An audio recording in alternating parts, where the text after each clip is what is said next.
Imagina la escena. El Imperio Romano, o sea, el poder más grande del mundo conocido, está en venta, literalmente. Y quienes lo subastan son los propios guardaespaldas del emperador. Vaya imagen para empezar. Es que es brutal. Hoy vamos a analizar a fondo una de las unidades militares más icónicas y la verdad más peligrosas de la historia, la Guardia Pretoriana. Es que su historia es una lección fascinante. Partiendo de un artículo histórico muy detallado, vamos a ver cómo una unidad de protección, de guardaespaldas, se convirtió en una fuerza política que podía nombrar y asesinar césares a su antojo. A su antojo, sí. Es una crónica de 3 siglos sobre poder, lealtad y, cómo esa lealtad puede corromperse por completo. Exacto, esa es la misión de hoy, entender esa transformación. ¿Por qué no aparecieron de la nada como los guardaespaldas imperiales que todos tenemos en la cabeza? Su historia, como casi todo en Roma, empieza mucho antes, en la República. Por supuesto, sus raíces son puramente militares, de campo de batalla. Hay que irse, fíjate, hasta la familia de los Escipiones por el 275 a.C., más o menos. O sea, muy al principio. Muy al principio. Un general en campaña necesitaba una escolta de confianza, sus hombres más leales, para protegerle en el centro de la batalla, en el meollo. La última línea de defensa. Justo. Y de ahí, de hecho, viene su nombre. Protegían el Praetorium, que era la tienda del comandante. Ah, claro. Formaban la cohorts praetoria, la cohorte del pretor. Eran en esencia la guardia personal de un general en activo. El tema es que su salto a la política de la capital, eso lo cambió todo. Y ese momento tiene nombre y apellidos. Segundo triunvirato. Octavio, Marco Antonio, la guerra civil. Ahí está la clave. Estos grandes líderes ya no solo combatían en fronteras lejanas, ahora se jugaban el poder en la propia Roma. Y claro, para eso se llevaron con ellos a sus guardias pretorianas, que eran veteranos curtidos y sobre todo leales a su general, no a Roma, Leales a la persona. a la persona. Pero fue Octavio, el que luego sería Augusto, quien rompió una tradición sagrada. Que se atrevió a cruzar el Pomerium con tropas armadas. Y no solo a cruzarlo, sino a instalarlas allí de forma permanente. El Pomerium era el límite sagrado de Roma. Dentro, por ley y por religión, no podía entrar ningún ejército. Hacerlo era, vamos, una declaración de intenciones en toda regla. Era decir, las viejas reglas ya no valen. Ahora el poder está donde están mis soldados. Una jugada arriesgadísima, pero que le salió bien. Una jugada de poder absoluto. Totalmente. Fue la primera vez que se acuartelaron tropas de manera estable en la ciudad. Y Augusto, una vez ya consolidado como primer emperador, formalizó esta fuerza como su guardia personal, pero tuvo que hacerlo con mucho, mucho tiento. Claro, es que era un maestro de la propaganda. Tenía que mantener esa fachada de que la República seguía viva, ¿no? No podía llegar y presentarse con un ejército privado patrullando el foro. Precisamente. Así que fue muy sutil. Creó 9 cohortes, primero de unos 500 hombres, luego las amplió a 1000. Pero, y aquí está el detalle clave, para no alarmar a nadie. Solo 3 de esas cohortes estaban de servicio en Roma al mismo tiempo. Las otras 6 estaban discretamente acampadas en ciudades cercanas. Astupo. Tenía el puño de hierro a su disposición, pero lo guardaba en un guante de terciopelo. Una presencia letal, pero disimulada. Y me imagino que entrar en ese cuerpo de élite era el sueño de cualquier soldado. Los privilegios debían de ser enormes. No es que fueran enormes, es que crearon una clase aparte dentro del ejército. Para empezar, eran los únicos soldados autorizados a llevar armas en el corazón de Roma. Ya. Imagina el estatus y el poder que eso te da. El ciudadano te ve y sabe que eres diferente. Y que estás en cierto modo por encima de la ley. En muchos modos, sí. Además, sus condiciones eran mucho mejores, su servicio era más corto. Al principio, 12 años frente a los 16 de un legionario. 12 años. Más tarde se ajustó a 16 frente a los 20 de las legiones. Y todo esto sin pasar frío en una muralla de Britania o luchar en los desiertos de Partia. Estaban en el centro del mundo. Menos tiempo de servicio y en la capital. Suena bien. Pero la lealtad se compra con dinero. La paga estaba a la altura. Y tanto. Se hablaba del sesqui plexis pendum, o sea, paga y media. Pero eso se quedó corto muy rápido. Fíjate, bajo el emperador Nerón, un pretoriano podía llegar a ganar 3 veces y media lo que un legionario raso. 3 veces y media. Es una barbaridad. Es una diferencia abismal que te asegura una lealtad. Bueno, al menos mientras el dinero fluya. Y aquí entran los famosos donativos. Porque el sueldo era una cosa, pero estas bonificaciones eran otra liga. El donativum fue la herramienta que cimentó su poder y, a la larga, su corrupción. Era un regalo, una prima descomunal en metálico que cada nuevo emperador les daba al subir al trono. Un soborno para comprar su lealtad desde el minuto uno. Un soborno institucionalizado, sí. Podía equivaler a varios años de sueldo de golpe. Y lo que empezó como un regalo para asegurar su fidelidad, con el tiempo se convirtió en una exigencia. Claro. La guardia no solo lo esperaba, sino que empezó a sentir que tenía derecho a él. Y si un emperador no pagaba, bueno, las cosas se podían complicar mucho. Eran temidos entonces, no solo por los senadores, sino por el ciudadano de a pie que se cruzaba con ellos. Muchísimo. Hay un poema de Juvenal que lo capta perfectamente. Describe a un pobre ciudadano quejándose de que un pretoriano, al pasar corriendo, le ha pisado y le ha dejado la marca de un clavo de su sandalia en el pie. Vaya. Es un detalle pequeño, pero refleja esa sensación de impotencia, de estar a merced de una casta militar arrogante y omnipresente. Porque claro, no se conformaron con ser los matones mejor pagados de Roma. Dieron el siguiente paso y empezaron a mover los hilos del poder de verdad. Y el arquitecto de ese cambio fue un hombre increíblemente ambicioso, el prefecto del pretorio bajo el emperador Tiberio, Lucio Elio Sejano. Sejano. Su gran movimiento estratégico, en el año 23 después de Cristo, cambió las reglas del juego para siempre. Tenía una idea que, sobre el papel, parecía puramente logística y de eficiencia, pero que escondía una intención política brutal. Exacto. Sejano convenció al emperador Tiberio, que confiaba ciegamente en él, de que era ineficiente tener a las cohortes pretorianas dispersas por Italia. Le propuso reunirlas a todas en un único y gigantesco campamento fortificado a las puertas de Roma, la Castra Pretoria. Que le acababan de poner una pistola cargada en la sien. Probablemente no en toda su magnitud. Sejano vendió la idea como una mejora de la eficiencia, de la disciplina, pero en realidad lo que creó fue una base de poder, física y psicológica. Claro, los tenía todos juntos. De repente, tenías a casi 10.000 soldados de élite en un solo punto, con una identidad común, un hogar y la capacidad de actuar como un solo cuerpo. A partir de ese momento, ya no eran la guardia del emperador, sino una institución junto al emperador. Y Sejano usó ese poder para intentar su propio ascenso, claro. Por supuesto, intentó convertirse en el heredero de Tiberio, eliminando a sus rivales. Su complot fue descubierto en el último minuto y fue ejecutado de forma terrible, pero el daño ya estaba hecho. La mecha estaba encendida. Sejano había encendido la mecha. Les había demostrado a la guardia el poder real que ostentaban. Y una vez que pruebas ese poder, es difícil volver atrás. Uno pensaría que tras la ejecución de Sejano aprenderían la lección y volverían a su rol. Pero fue todo lo contrario, ¿verdad? Casi se podría decir que se envalentonaron. Totalmente. Y la prueba definitiva llega en el año 41. El emperador Calígula es asesinado, precisamente, por oficiales de la guardia, hartos de su tiranía y sus humillaciones. Y ahí se produce una de las escenas más surrealistas de la historia romana. Es que es una escena casi de comedia. Mientras los senadores, con toda su pompa, se reúnen en el Capitolio para debatir la gloriosa restauración de la República, los pretorianos están haciendo lo que mejor se les da en una situación de caos: saquear el Palacio Imperial. claro, Y en mitad del saqueo, uno de los soldados ve algo moverse detrás de una cortina. La aparta y se encuentra al tío de Calígula, Claudio, temblando de miedo. un erudito, apartado de la política, al que muchos consideraban poco apto para gobernar.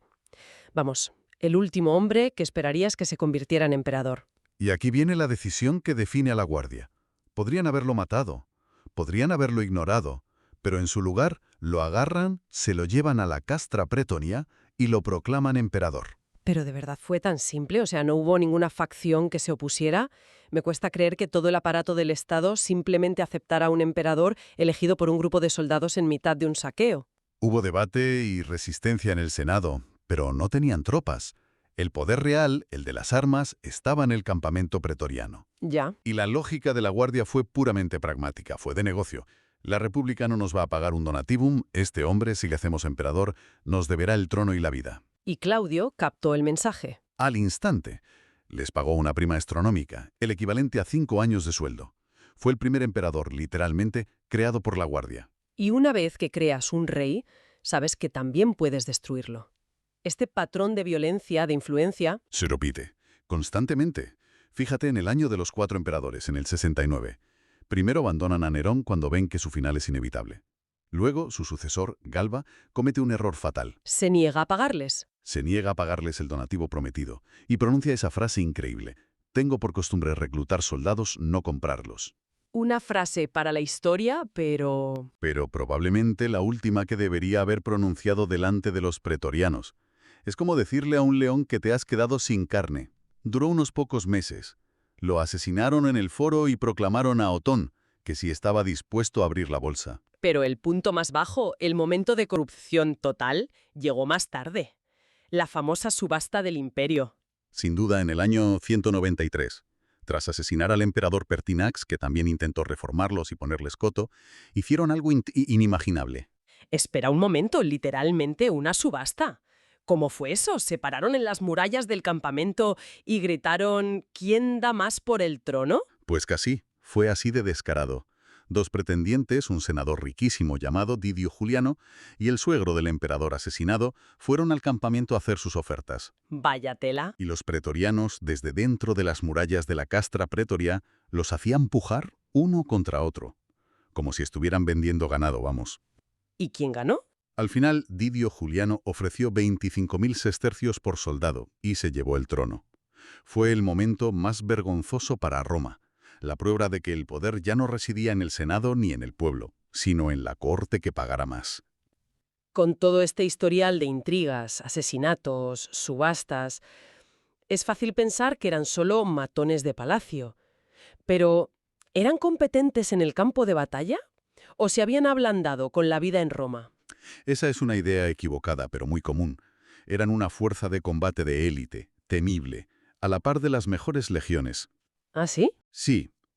No hay que olvidar que cuando el emperador iba a la guerra, ellos iban con él. Lucharon en las durísimas campañas de Germania con Germánico, tuvieron un papel crucial en batallas de la Guerra Civil del 69, combatieron en las guerras dacias bajo Trajano. Vale. Y se pasaron años en la gélida frontera del Danubio con Marco Aurelio. Eran veteranos muy experimentados. Entiendo. ¿Y quiénes formaban esta élite? ¿Siempre fue un club exclusivo para itálicos? Al principio sí. El reclutamiento era muy selecto. Buscaban hombres de Italia Central y de provincias muy romanizadas como la Bética en España, Macedonia o Nórico. Y no solo exigían un físico impecable, sino también buen carácter y, fundamental, cartas de recomendación de personajes influyentes. Era una élite también social. Pero esto cambia. Y cambia irónicamente justo después de su mayor acto de corrupción. Exacto. La subasta del 193 indignó a los generales de las provincias. Uno de ellos, Septimio Severo, marchó sobre Roma con sus legiones del Danubio. Y se acabó la broma. Se acabó de golpe. Con una estratagema, convocó a los pretorianos que habían asesinado a Pertinax, les hizo salir desarmados, y una vez los tuvo a su merced, los disolvió, los desterró y les prohibió acercarse a menos de 100 millas de Roma. Una purga en toda regla. ¿Y con quién los reemplazó? Con los mejores soldados de sus propias legiones, hombres duros, leales a él, veteranos de las fronteras, sin importar de qué provincia del imperio vinieran. Esto cambió el carácter de la guardia para siempre. Ya. Dejó de ser una unidad de itálicos privilegiados para convertirse en una verdadera meritocracia militar, compuesta por los soldados más curtidos de todo el ejército. Es paradójico. Se vuelven militarmente más fuertes y meritocráticos justo después de su momento de mayor degradación moral. Pero después de 3 siglos de tanto poder, de ser una institución tan arraigada, ¿cómo llega a su fin? Pues su declive empieza a finales del siglo III, y el responsable es otro gran emperador reformador, Diocleciano. En el 284, Diocleciano reestructura por completo el imperio, creando la tetrarquía, y toma una decisión que es un golpe mortal para la influencia de la Guardia. Aleja el poder de Roma. Exacto. Traslada la corte imperial principal a Nicomedia, en la actual Turquía. Surgen otras capitales imperiales en Milán, en Tréveris. Roma deja de ser el centro neurálgico del poder. Y los pretorianos pierden su principal arma, la proximidad al emperador. Los dejó, por así decirlo, custodiando un palacio vacío. Un movimiento brillante para neutralizarlos sin un enfrentamiento directo. Fue un golpe maestro, desde luego. Y no solo eso. Diocleciano creó nuevos cuerpos de guardaespaldas de élite, los Ioviani y los Herculiani, que estaban ligados directamente a la divinidad de los emperadores. O sea, ¿los reemplazó? pasaron a ser la verdadera guardia personal. Los pretorianos quedaron relegados a ser la guarnición de la ciudad de Roma, una sombra de su antiguo poder. Y el golpe de gracia final llega por un último y fatal error de cálculo político. Cometen un último error, sí. En la lucha por el poder a principios del siglo IV, apoyan al usurpador Magencio que controlaba Roma. Y en el año 312, otro hombre fuerte, Constantino, marcha sobre Italia para unificar el imperio de Occidente bajo su mando. Y los pretorianos eran la fuerza de élite de Magencio. Eran el núcleo de su ejército, su mejor unidad. Se lo jugaron todo a una carta. Y esa carta era una batalla legendaria. El Puente Milvio. Su última batalla. El ejército de Constantino, que según la tradición luchaba bajo un nuevo estandarte cristiano, aplastó a las fuerzas de Magencio. Los pretorianos lucharon con la ferocidad que se esperaba de ellos, hasta el final, pero fueron derrotados. Y Magencio murió ahogado en el Tíber intentando huir. ¿Y qué hizo Constantino al entrar victorioso en Roma? No tuvo piedad ni nostalgia. Una de sus primeras órdenes fue la disolución final y definitiva de la Guardia Pretoriana. Envió a los pocos supervivientes a los rincones más lejanos del imperio. Pero hizo algo más. ¿El qué? Un gesto simbólico y demoledor. Ordenó que su campamento, la imponente Castra Praetoria, fuera demolido ladrillo a ladrillo, borrando su presencia física de la ciudad que habían dominado durante 300 años. Fue el fin de una era. Es increíble. Un viaje de 3 siglos que los llevó de ser simples protectores de generales a una élite imperial, luego a un poder en la sombra capaz de crear y destruir emperadores, hasta esa disolución tan simbólica a manos de Constantino. Es que lo fascinante aquí es la gran paradoja de la Guardia Pretoriana. Fue una institución creada para garantizar la seguridad del emperador, para ser el último bastión de lealtad en un mundo peligroso. Y sin embargo, se convirtió en una de las mayores y más constantes amenazas para la estabilidad del trono. Ya. Su historia es una advertencia temporal sobre el peligro de concentrar un poder militar tan formidable, tan cerca del centro del poder político. Y eso me deja con una última idea. El artículo menciona de pasada a otras guardias de élite como los genízaros otomanos o la Guardia Varega de Bizancio, que también acabaron teniendo una influencia política desmesurada.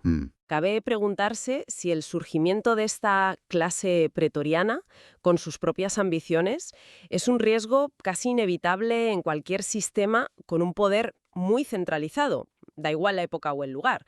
O sea, ¿qué paralelismos, si es que los hay, podríamos encontrar en estructuras de poder más modernas?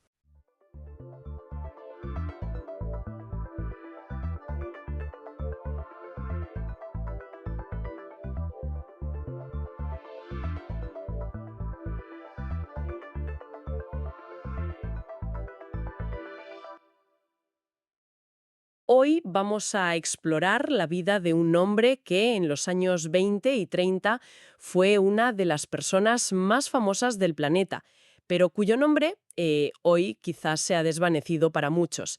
Richard Hollyburton. Pues sí, es curioso. Era un escritor, un explorador, un showman. Si lo pensamos bien, fue, en esencia, el primer gran influencer de viajes del mundo.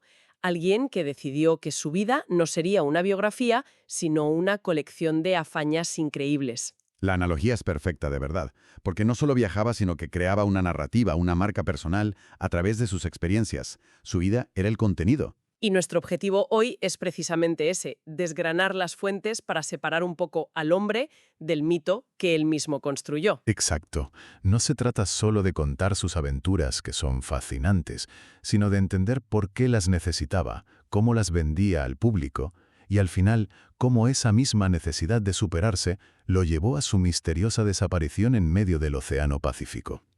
Pues empecemos por el principio. Nació en Tennessee, se educó en la prestigiosa Universidad de Princeton. Vaya, que tenía el camino perfectamente trazado para una vida cómoda y convencional. La que su padre, que era un hombre de negocios, esperaba de él, claro. Entonces, ¿qué se tuerce en ese plan perfecto? O bueno, quizá desde su punto de vista, ¿qué se endereza? Lo que ocurre es que Halliburton sentía un rechazo visceral, casi alérgico a esa vida predecible.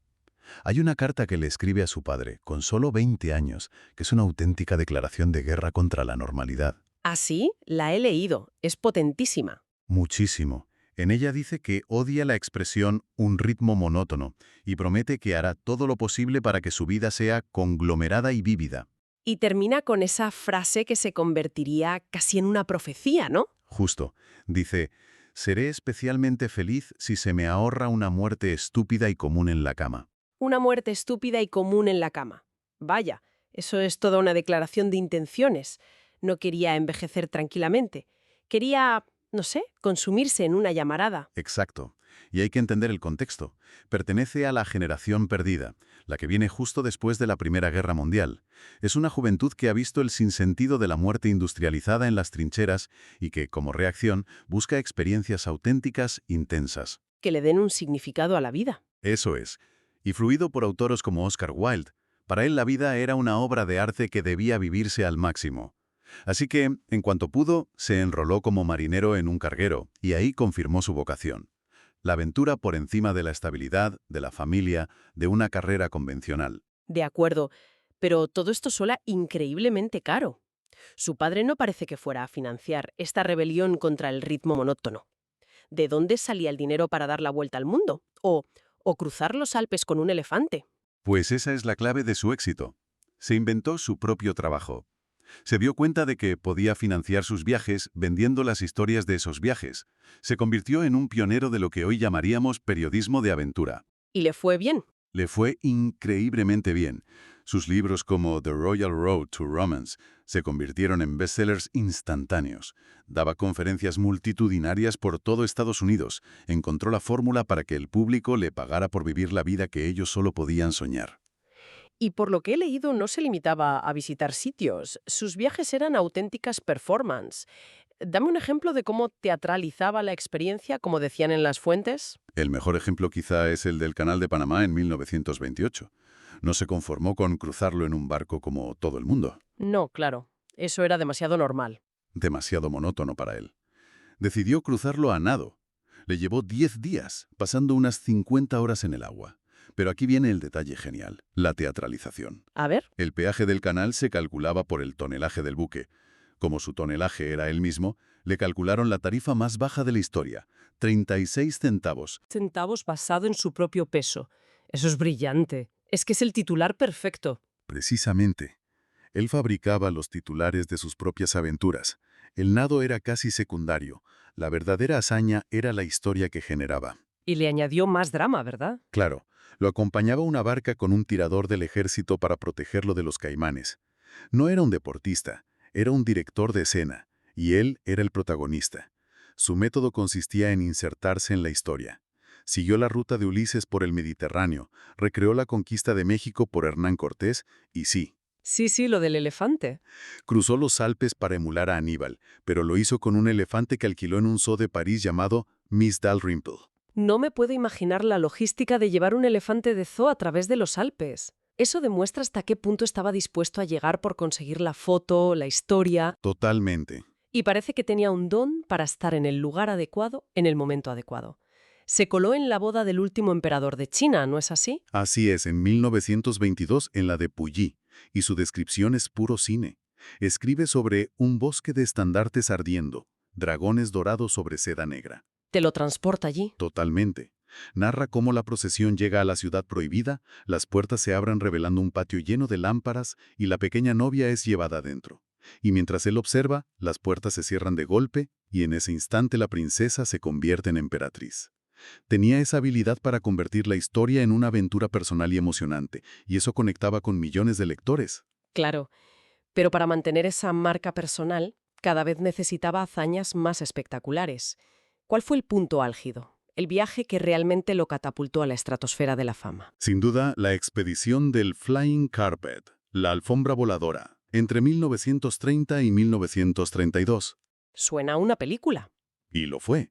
La idea era nada menos que dar la vuelta al mundo en un biplano Stearman de cabina abierta. Para ello contrató un piloto pionero, Moye Stephens, con un simple apretón de manos. El trato era, sin sueldo pero con todos los gastos pagados, sin límite. Una oferta irresistible para un joven aviador, me imagino. Pues sí, y un biplano de cabina abierta para dar la vuelta al mundo. Hoy suena a locura, en los años 30 debía ser ciencia ficción. Supongo que de ese viaje salieron algunas de sus historias más memorables. Desde luego. Fue una odisea. Cruzaron el desierto del Sáhara hasta Tombuctú, Sobrevolaron Persia, la India, y consiguieron varios hitos históricos. Por ejemplo, tomaron la primera fotografía aérea del Monte Everest. ¿La primera? ¿En serio? La primera.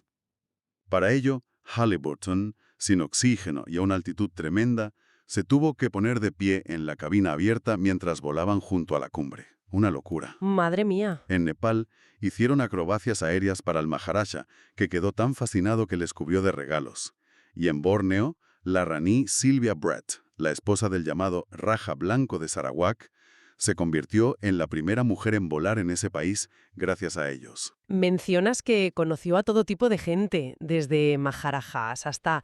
He leído que en Borneo tuvo un encuentro particularmente peculiar. Ah, sí. La historia es surrealista. El jefe de una tribu de cazadores de cabezas quedó tan increíblemente impresionado con el avión, al que consideraba una especie de deidad, que, en señal de máximo respeto y admiración, les hizo un regalo. ¿Un regalo? 60 kilos de cabezas reducidas. Espera. ¿Cómo? ¿60 kilos de cabezas reducidas? No puedes soltar eso y seguir como si nada. ¿Qué se hace con un regalo así? No es algo que puedas facturar como equipaje de mano. Pues, según cuenta Moye Stephens, el piloto la situación fue de lo más incómoda. No se atrevieron a rechazar el regalo por miedo a ofender al jefe tribal, así que lo aceptaron con una sonrisa forzada. Me lo imagino.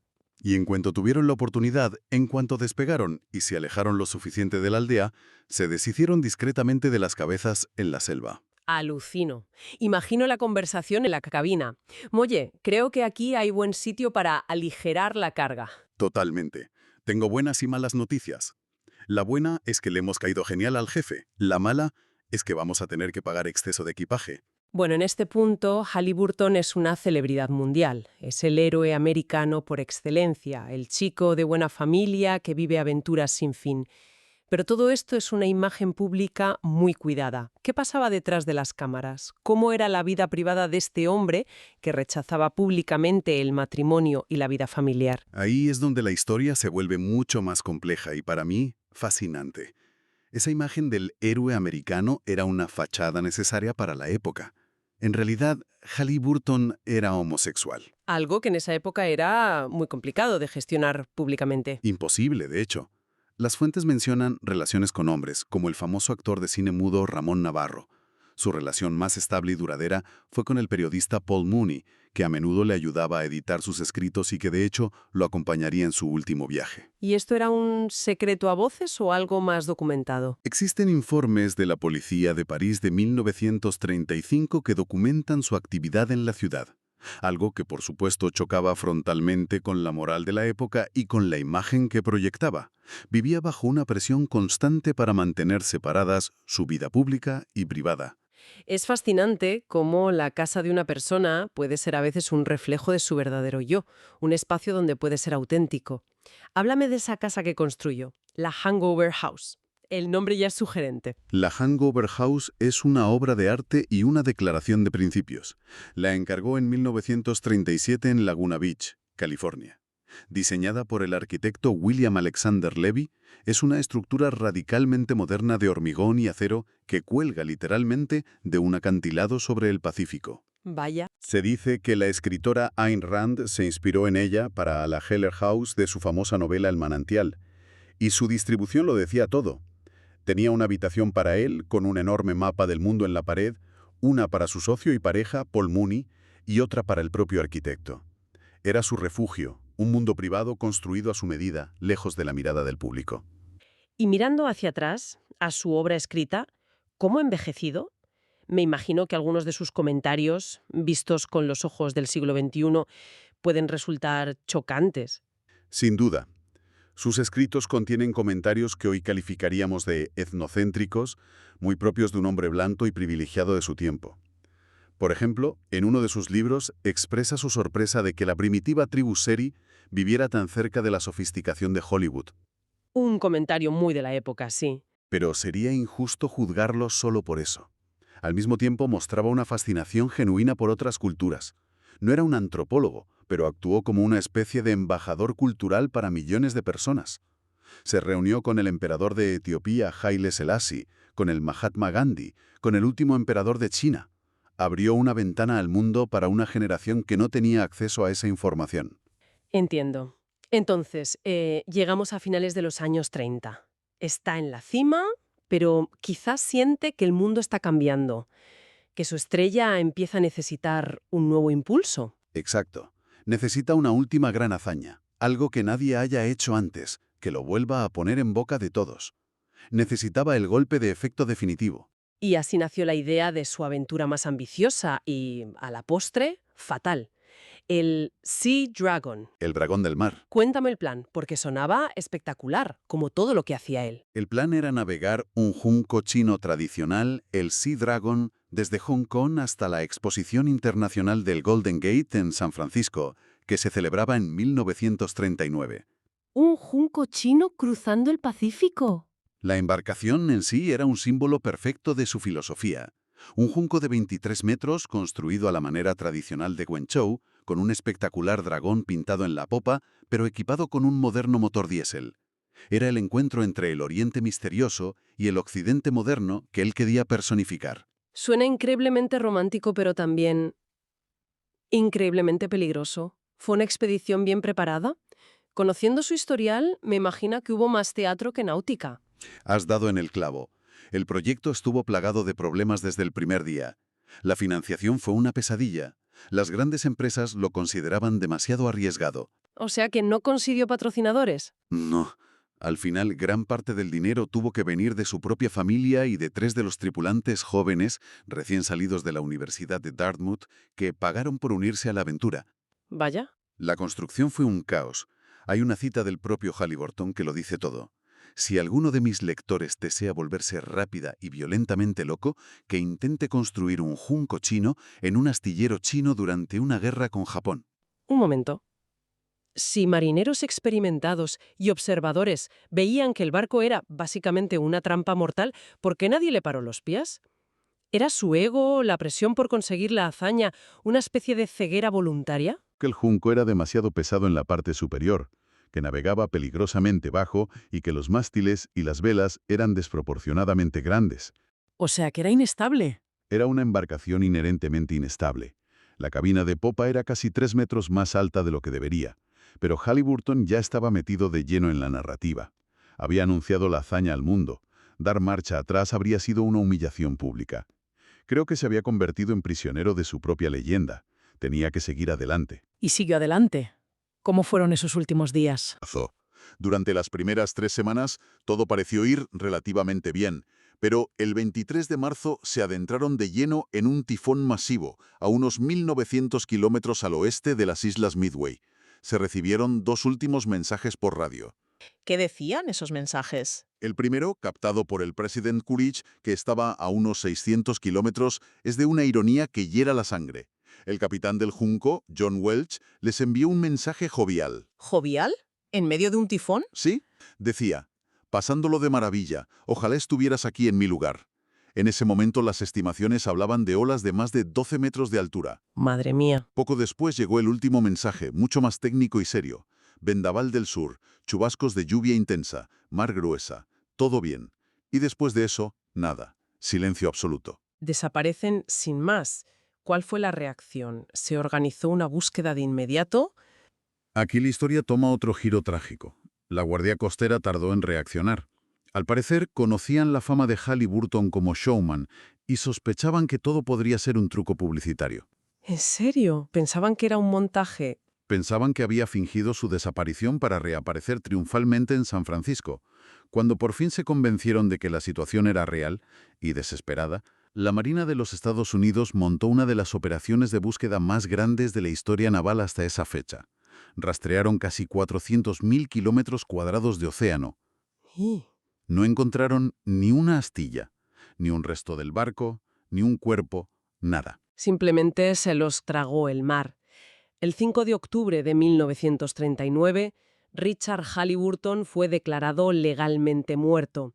Cuando el eco de la tragedia se apaga, ¿qué legado nos deja? ¿Es solo una nota a pie de página? La historia de un aventurero temerario. Yo creo que su legado es mucho más profundo. No fue solo un aventurero, fue una figura que inspiró a toda una generación a interesarse por el mundo que había más allá de sus fronteras. Hay un ejemplo muy potente, el del famoso periodista Walter Cronkite. Anda, no lo sabía. Él mismo contó en vida que decidió dedicarse al periodismo tras asistir, de joven, a una de las conferencias de Halliburton. Fue un narrador extraordinario que hizo que la geografía y la historia cobraran vida para millones de personas. Les hizo soñar. Así que fue más que un simple viajero. Fue un catalizador de la curiosidad. Exacto. Su vida encarna a la perfección la tensión entre la búsqueda romántica de la aventura y los riesgos reales y mortales que ésta conlleva. Al final, se cumplió su deseo. No tuvo una muerte estúpida y común en la cama. No, desde luego que no. El precio fue un final envuelto en el misterio insondable del océano. Su historia no es solo la de sus viajes, sino la de la creación de una imagen pública fascinante, cuya realidad privada, marcada por los secretos y la valentía de ser él mismo en una época hostil, era aún más compleja. Y nos deja con una última reflexión. La filosofía de Halliburton defendía que la juventud era para explorar, para acumular experiencias antes de sentar la cabeza. Pero, en nuestro mundo actual, donde parece que cada rincón del planeta ha sido explorado, fotografiado y subido a las redes sociales, nos podríamos preguntar, ¿qué significa la aventura hoy en día? Buena pregunta. ¿Sigue siendo una búsqueda geográfica de lo desconocido? ¿O se ha convertido más bien en una actitud ante la vida, un rechazo consciente y deliberado a ese ritmo monótono que Richard Halliburton tanto despreciaba?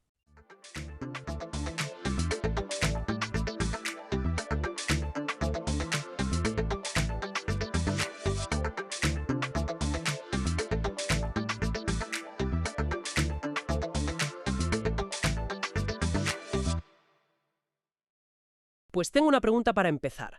¿Cuál es el objeto sólido más liso que conocemos en todo el sistema solar? Uno podría pensar en, no sé, alguna esfera artificial perfecta, pero no. La respuesta es una de las lunas de Júpiter, Europa. Y esa increíble suavidad, esa falta casi total de imperfecciones, es la primera gran pista de que bajo esa corteza de hielo se esconde un secreto absolutamente extraordinario. Hoy vamos a sumergirnos de lleno en esta luna helada. Tenemos como material de partida un artículo muy completo que repasa todo lo que sabemos de ella, desde que Galileo la vio por primera vez hasta las misiones que ahora mismo están viajando hacia allí. La misión de hoy es entender qué convierte a Europa en posiblemente el lugar más fascinante del sistema solar para buscar vida más allá de la Tierra. Y para eso, yo creo que lo mejor es seguir el rastro de las pistas. Como si fuera una investigación, ¿no? Empezaremos por lo que vemos en la superficie, que ya de por sí es extrañísimo. Luego, buscaremos las pruebas que apuntan a lo que hay debajo, que es la clave de todo. Y finalmente, veremos qué significa esto para la vida y cómo vamos a intentar confirmar nuestras sospechas de una vez por todas. Me parece un plan perfecto. Empecemos entonces por la escena del crimen, por así decirlo. Esa superficie engañosamente tranquila. Sabemos que Europa es la más pequeña de las 4 grandes lunas que descubrió Galileo, un poco más pequeña que nuestra luna. Pero ahí se acaban las comparaciones. Es tan lisa que apenas tiene cráteres. En un sistema solar que es, vamos, una galería de tiro cósmica, ¿cómo es posible que no tenga cicatrices de impactos? Es que sí las tiene. O bueno, mejor dicho, las ha tenido. La cuestión no es que no le golpeen asteroides, sino que tiene una capacidad asombrosa para borrarlas. Es como si su superficie tuviera un sistema de autocuración geológica. Los científicos, calculando la frecuencia con la que un objeto de su tamaño debería ser golpeado, estiman que la superficie que vemos hoy tiene solo entre 20 y 180 millones de años. Un momento, 180 millones de años. En una escala cósmica eso es como si se hubiera formado ayer por la tarde.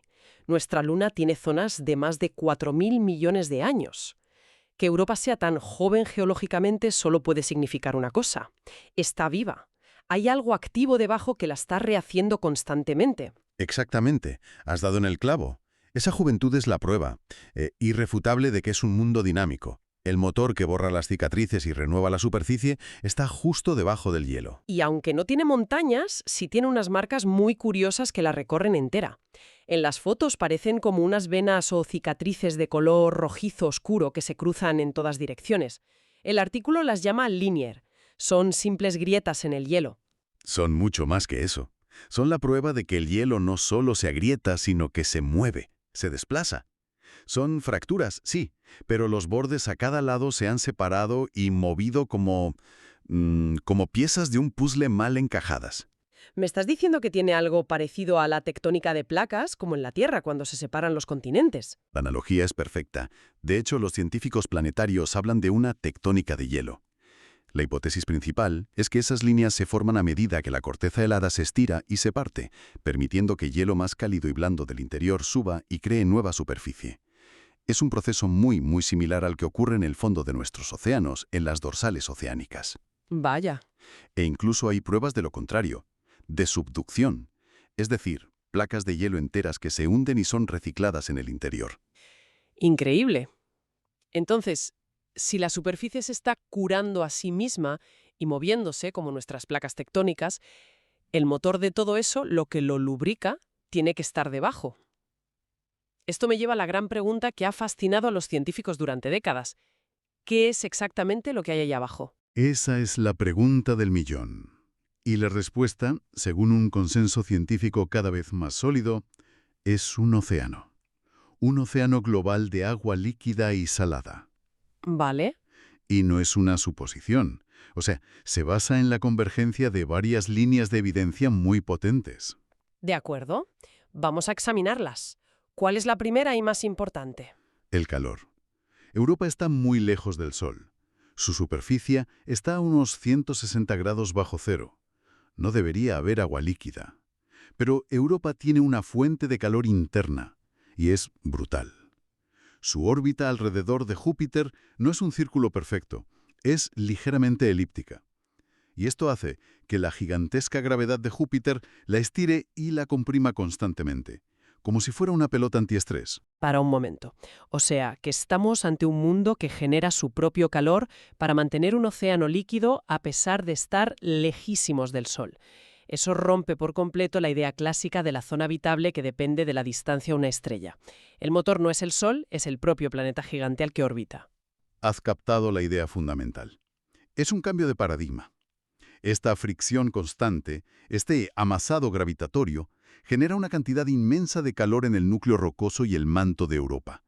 Es lo que se llama calentamiento por marea, y es más que suficiente para mantener una capa masiva de agua en estado líquido bajo la corteza helada. Fascinante. Eso explica la energía. Pero es una prueba, digamos, indirecta. ¿Hay algo más tangible? Sí, la segunda gran prueba nos la dio la sonda Galileo en los años 90. Detectó algo muy extraño en el campo magnético de Europa.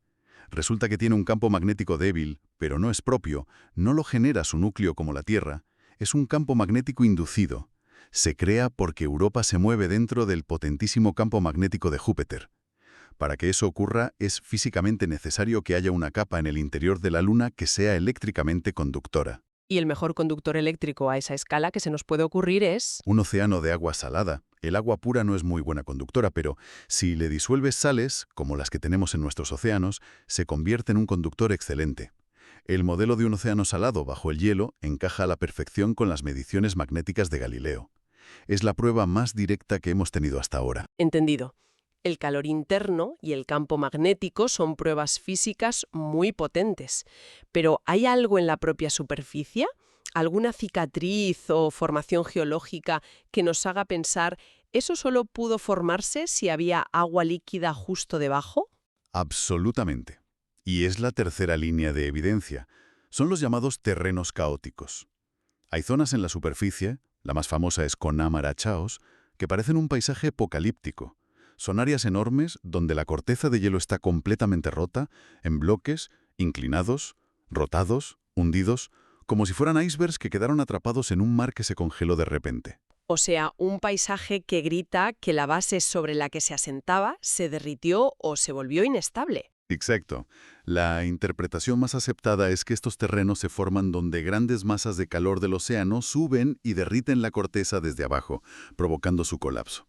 O quizás son la evidencia de enormes lagos de agua líquida que ni siquiera están conectados al océano principal, sino que están encapsulados dentro de la propia corteza de hielo. Sea como sea, apuntan a la presencia masiva de agua líquida muy cerca de la superficie. Un momento. Si el océano tiene el poder de romper la corteza desde abajo y las fuerzas de marea lo calientan, estamos hablando de una cantidad de agua descomunal. Para que nos hagamos una idea, ¿cómo se compara con la Tierra? Aquí es donde las cifras desafían la imaginación. Los modelos actuales sugieren que la capa exterior de agua de Europa, sumando el hielo superficial y el océano líquido, tiene unos 100 kilómetros de espesor total. Se cree que la corteza de hielo podría tener entre 10 y 30 kilómetros. Vale. Eso deja por debajo un océano líquido que podría alcanzar profundidades de 70 a 90 kilómetros. 90 kilómetros de profundidad. El punto más profundo de la Tierra, la fosa de las Marianas, tiene 11. Precisamente.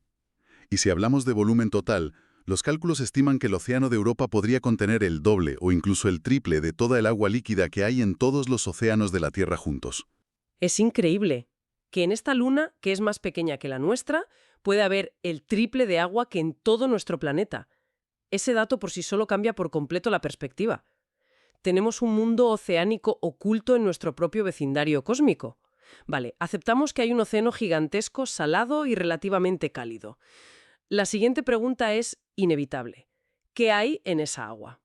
¿Es solo H2O estéril o podría contener los ingredientes necesarios para la vida? Esa es la frontera actual de la investigación, y las noticias son cada vez más emocionantes. Empecemos por lo que vemos. Esas rayas oscuras, las Lineae, tienen un color rojizo que no es el del hielo puro. Se cree que son sales, como sulfato de magnesio, que han sido arrastradas desde el océano. Es agua que ha subido, se ha evaporado o sublimado en el vacío y ha dejado atrás los minerales que contenía. Como la cal en una tetera. Justo. Y más recientemente se ha detectado también cloruro de sodio, sal de mesa, lo que refuerza esa idea de un océano similar al nuestro. Sales, minerales, eso ya es interesante. Pero para la vida, como la conocemos, necesitamos un elemento clave, el carbono. Y ahí es donde entra el telescopio espacial James Webb. Hace muy poco confirmó la presencia de dióxido de carbono en la superficie de Europa. Y lo más revelador es dónde lo encontró, concentrado en las zonas geológicamente más jóvenes, como esos terrenos caóticos de los que hablábamos. Ah, claro. La conclusión más lógica es que ese carbono no viene del exterior, sino que está subiendo desde el océano. Así que ahora tenemos pruebas de que el océano de Europa contiene carbono, un pilar fundamental para la biología. Agua, sales, carbono. La lista de ingredientes empieza a ser muy prometedora. Pero falta el motor de la vida, la energía. En un océano perpetuamente oscuro, bajo kilómetros de hielo, no hay fotosíntesis. ¿De dónde podría salir la energía para mantener un ecosistema? Aquí es donde la cosa se pone aún más ingeniosa. Podría haber varias fuentes. Y una de ellas, paradójicamente, empieza en la superficie. A pesar de estar protegida por el hielo, la superficie de Europa es un lugar infernal. Está siendo bombardeada constantemente por partículas de alta energía atrapadas en la magnetosfera de Júpiter. Este proceso, llamado radiólisis, es como un bombardeo molecular. Rompe las moléculas de agua del hielo y genera compuestos muy reactivos como el oxígeno. Oxígeno, que es lo que usamos nosotros para obtener energía. Pero está en la superficie. ¿Cómo podría llegar al océano? A través de esa tectónica de hielo que mencionamos. Si hay placas de hielo superficial ricas en oxígeno por la radiación, que se hunden y se reciclan en el océano, El proceso de subducción. ese mismo, estarían transportando ese oxígeno disuelto hacia el agua. Sería como un sistema de cintas transportadoras que lleva combustible químico desde la superficie hasta las profundidades. Esto crearía un desequilibrio químico en el océano que la vida podría explotar para obtener energía. Eso suena casi demasiado conveniente, como la solución perfecta. Una cinta transportadora de oxígeno hacia un océano oscuro. ¿Es un mecanismo aceptado por todos o hay debate? Porque parece un proceso muy complejo. Es una pregunta excelente. Y tocas el punto clave del debate científico actual. Es una hipótesis muy potente, porque resuelve el problema de la energía, pero no está exenta de problemas. De hecho, un informe reciente, de marzo de 2024, basado en datos de la sonda Juno, sugiere que la cantidad de oxígeno que se produce en la superficie podría ser mucho menor de lo que se pensaba. ¿Cuánto menor? Quizás hasta 100 veces menor. Vaya, eso complica las cosas. Menos oxígeno significa menos combustible disponible para la vida. Exacto. Y hay más. Otra fuente de energía podrían ser las fuentes hidrotermales en el fondo del océano, como las fumarolas negras de la Tierra, ¿sabes? Claro, que sustentan ecosistemas enteros sin necesidad de luz solar. Pues un modelo teórico que se publicó en 2026 sugiere que el fondo marino de Europa podría ser geológicamente bastante tranquilo hoy en día, limitando esa fuente de energía. Nada de esto descarta la vida, ni mucho menos, pero nos obliga a ser cautos y nos recuerda que el puzzle de la habitabilidad de Europa tiene muchas piezas que aún no entendemos. Entendido. Tenemos este mundo increíble con un océano, los ingredientes químicos correctos y al menos la posibilidad teórica de tener energía. Pero todo sigue oculto bajo una capa de hielo que podría tener decenas de kilómetros de espesor. ¿Cómo demonios vamos a poder analizar esa agua? Perforar eso parece ciencia ficción. Lo es, de momento. Pero puede que Europa nos esté ofreciendo un atajo. Uno de los descubrimientos más transformadores de los últimos años viene de observaciones con el telescopio espacial Hubble y de reanalizar datos antiguos de la sonda Galileo. Han encontrado indicios muy sólidos de la existencia de plumas de vapor de agua. Espera, plumas. ¿Me estás diciendo que hay geysers?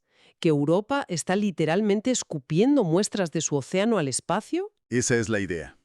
Géiseres, que se cree, lanzan agua del interior al espacio, alcanzando alturas de cientos de kilómetros. Si se confirma que estos géiseres provienen directamente del océano subterráneo y no de lagos aislados en la corteza, sería el descubrimiento del siglo para los astrobiólogos. Claro, es un atajo increíble. Significaría que no necesitamos un taladro kilométrico, solo una nave con una red para cazar ese material mientras vuela. Precisamente. Podríamos probar el agua del océano sin tener que aterrizar y enfrentarnos al desafío casi insuperable de perforar kilómetros de hielo en uno de los entornos con más radiación del sistema solar. Sería nuestra forma de acceder a muestras directas de ese mundo oculto. Y lo mejor es que esto ya no es una hipótesis para el futuro. Hay naves en camino para hacer exactamente eso. Así es, el futuro de la exploración de Europa es ahora mismo. La misión JUICE de la Agencia Espacial Europea, lanzada en 2023, ya está a medio camino de Júpiter y realizará 2 sobrevuelos muy cercanos de Europa. Pero la misión protagonista, la que está diseñada a medida para responder a estas preguntas, es la Europa Clipper de la NASA, que se lanzó en octubre de 2024. ¿Y qué va a hacer Europa Clipper exactamente? ¿Va a intentar cazar esas plumas? Su objetivo principal es determinar la habitabilidad de Europa. Para ello, en lugar de orbitar la Luna directamente, y freír sus circuitos con la radiación, orbitará Júpiter y realizará docenas de pasadas a muy baja altitud sobre Europa. Lleva un conjunto de 9 instrumentos de última generación. Ajá. Entre ellos, un radar de penetración de hielo diseñado específicamente para confirmar sin lugar a dudas que el océano existe y medir qué tan gruesa es la capa de hielo que lo cubre. Y por supuesto lleva espectrómetros y un analizador de polvo que están listos para analizar la composición química de cualquier pluma que se cruce en su camino. Bien, si recapitulamos todo lo que hemos analizado, el retrato que emerge de Europa es alucinante. No es una bola de hielo inerte. Es un mundo oceánico dinámico con una superficie que se renueva, una tectónica de hielo. Y lo más importante, con pruebas abrumadoras de un océano global de agua líquida y salada, más grande que todos los de la Tierra, que además sabemos que contiene carbono y probablemente otros ingredientes esenciales para la vida. Hay realmente disponible en ese océano, ya sea por la química de la superficie o por la actividad del fondo marino. Y la segunda, la definitiva. Con agua, química y energía potencial, ¿surgió la vida alguna vez en esa oscuridad? Exacto. Y misiones como Europa Clipper son nuestra mejor oportunidad en una generación para empezar a obtener respuestas. No nos dirá si hay vida. Para eso se necesitaría una misión futura que aterrice. Pero sí nos dirá si las condiciones son las adecuadas. Nos dará el mapa del tesoro. La litopanspermia. Es la idea, teóricamente posible, de que la vida puede viajar entre planetas a bordo de rocas expulsadas por el impacto de un asteroide. Microbios de la Tierra primitiva podrían haber sido lanzados al espacio de esta manera y, tras un viaje de millones de años, haber aterrizado en un lugar como Europa. Es una posibilidad que no se le puede descartar. Las condiciones del viaje son extremas, pero algunos microorganismos terrestres son increíblemente resistentes. Y esto nos deja con una pregunta final casi filosófica para la reflexión. Si algún día, gracias a estas misiones, encontramos vida en el océano de Europa, ¿cómo podremos saber si es una segunda génesis, una forma de vida verdaderamente alienígena, nacida y evolucionada allí? o si en realidad lo que hemos encontrado es un primo muy, muy lejano de la vida terrestre que simplemente cogió otro camino hace miles de millones de años.